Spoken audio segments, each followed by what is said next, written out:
আরে হারান দাদু যে, কি ব্যাপার আজকে এত সকাল সকাল খুব খুশি খুশি লাগছে? আর বলো না পল্টু, গ্রামে না একটা নতুন হোমো এসছে। আমাকে একটু আগে রাস্তায় ডেকে বললো 10 টাকা দাও, হ্যান্ডেল মেরে দেবো। সেই যে কি মজা গো পল্টু, আর কি বলবো। সকাল সকাল মনটা পুরো ভালো হয়ে গেল। কি বললা? 10 টাকা দিয়ে হ্যান্ডেল মেরে দিল? তা নয় তো আর কি বলছি গো ফুটো। তোমরা কিন্তু আবার এইসব কথা কাউকে বলো না, ঠিক আছে?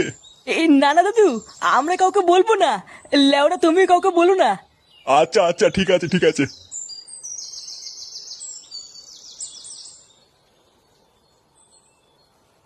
বাড়া কি বলে গেল?